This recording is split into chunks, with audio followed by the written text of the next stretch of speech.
Cemburunya Tuhan. Sebab janganlah engkau sujud menyembah kepada Allah lain, karena Tuhan yang namanya cemburuan adalah Allah yang cemburu. Keluaran 34 ayat 14. Apabila kita membaca surat Rasul Paulus kepada jemaat di Korintus, di situ terdapat uraian mengenai kasih, yang salah satunya adalah kasih itu tidak cemburu.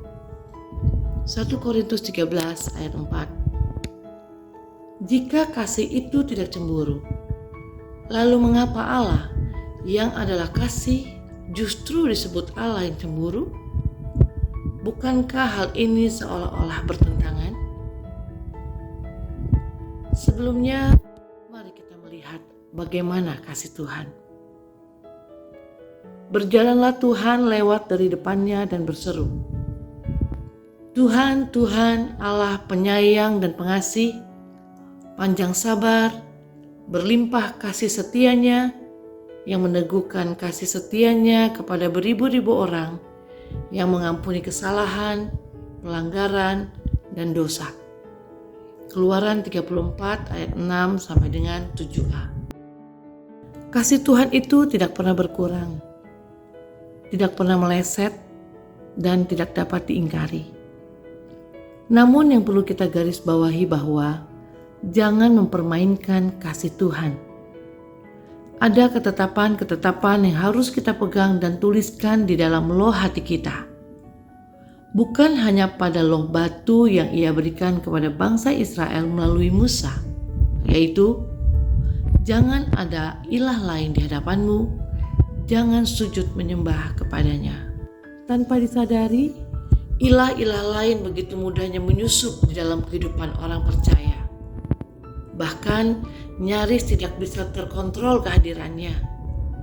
Inilah yang memicu kecemburuan Tuhan.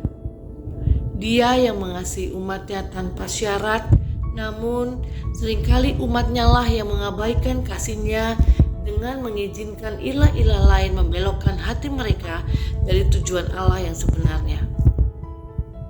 Ilah-ilah lain itu bisa berupa pekerjaan, status, materi, fashion, gadget, hobi, karir, sport, relasi, bisnis, dan hal-hal lahiriah lainnya yang kita kejar lebih daripada kita mengejar Tuhan.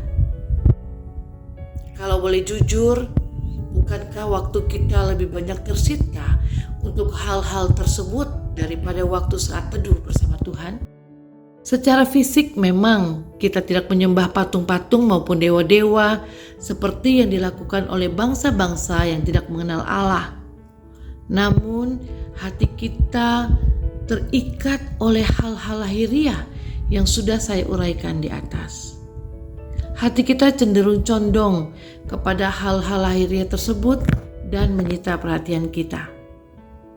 Hal ini bisa membangkitkan cemburunya Tuhan. Cemburunya Tuhan bukan karena hawa nafsu. Cemburunya Tuhan karena kita ini adalah miliknya, umat tebusannya, umat pilihannya. Namun sebaliknya, kita memberi porsi lebih banyak kepada ilah-ilah lain. Seharusnya dialah yang layak menerima porsi lebih dari kita. Memposisikan Tuhan sebagai yang terutama dari yang utama adalah bukti kasih kita kepada Tuhan.